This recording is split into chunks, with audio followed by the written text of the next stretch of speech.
आदरणीय प्रधानमंत्री जी, उत्तर प्रदेश के आदरणीय मुख्यमंत्री जी, आदरणीय राज्यपाल महोदया,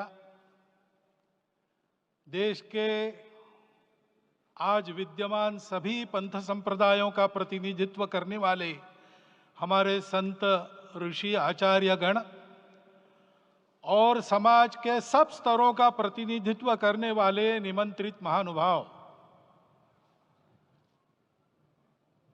आज का आनंद शब्दों में वर्णनातीत है और उसके वर्णन करने का प्रयास इसके पहले के वक्तव्यों में अच्छा हो गया है। यह भी बता दिया गया है और हम जानते भी हैं कि आज अयोध्या में रामलला के साथ भारत का स्व लौट के आया है।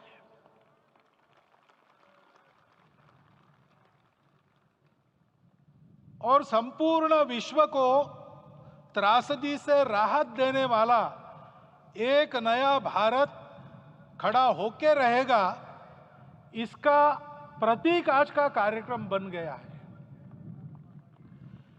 ऐसे समय में आपके उत्साह का, आपके आनंद का वर्णन कोई नहीं कर सकता। हम यहां पर अनुभव कर रहे, पूर्ण देश में यही वातावरण है। छोटे छोटे मंदिर के सामने दूरदर्शन पर इस कार्यक्रम को सुनने वाले हमारे समाज के करोड़ों बंधु वहां पहुंच न पाए, ऐसे घर घर के हमारे नागरिक सज्जन, माता भगिनी सब भाव विभोर है, सब में आनंद है, सब में उत्साह है। और ऐसे समय में जोश की बातों में थोड़ी सी होश की बात करने का काम मुझे ही दिया जाता है।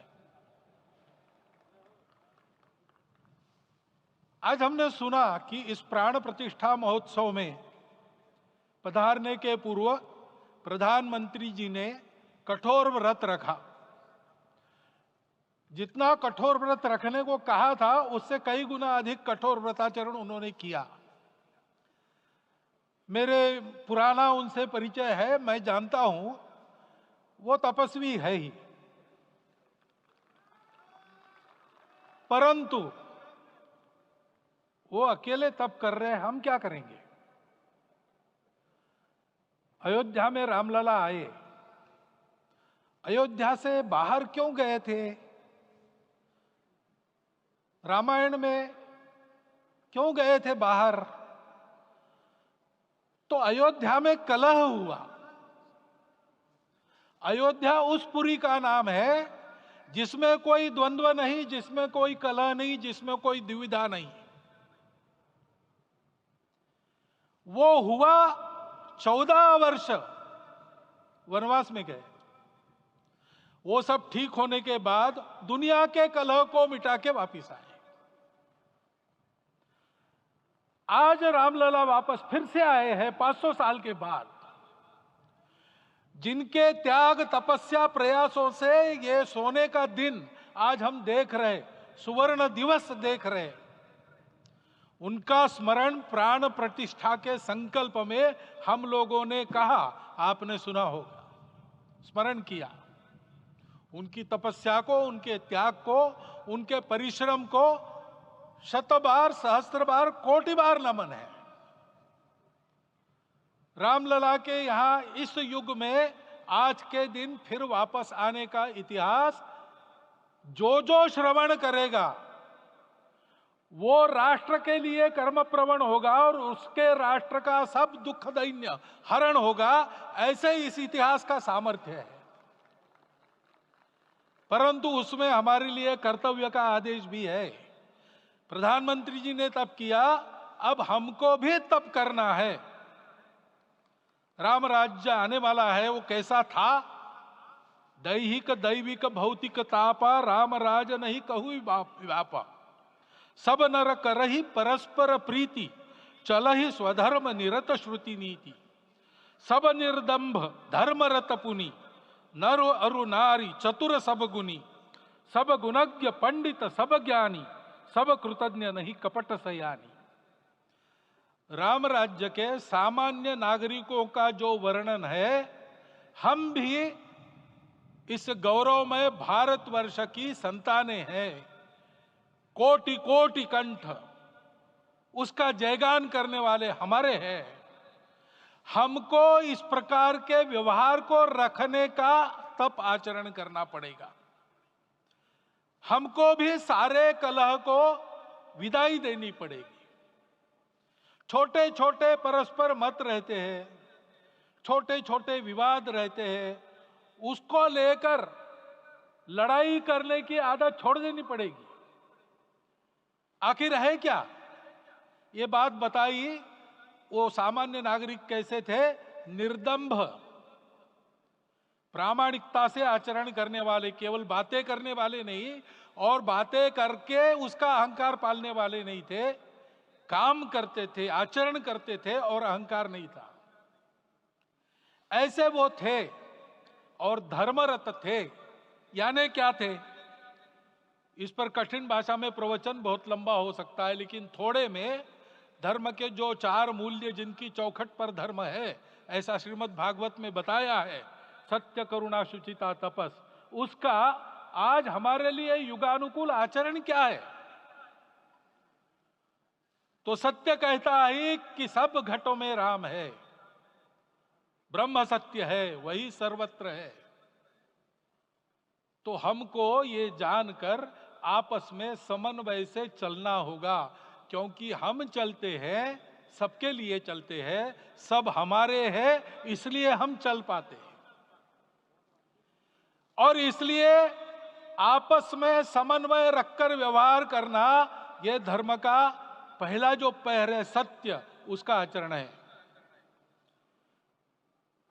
करुणा दूसरा कदम है, उसका आचरण है सेवा और परोपकार। सरकार की कई योजनाएं गरीबों को राहत दे रही, सब हो रहा है, लेकिन हमारा भी कर्तव्य है, ये सब समाज बांधव हमारे अपने बंधु है।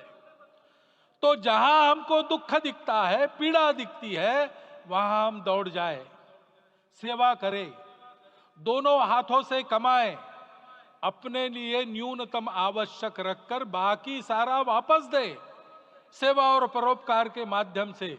यह करुणा का अर्थ आज है। शुचिता पर चलना है, यानी पवित्रता होनी चाहिए। पवित्रता के लिए संयम चाहिए,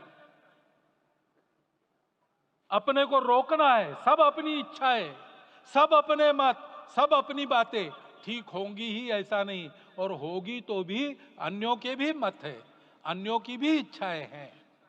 और इसलिए अपने आप को संयम में रखते हैं तो सारी पृथ्वी सब मानवों को जीवित रखेगी।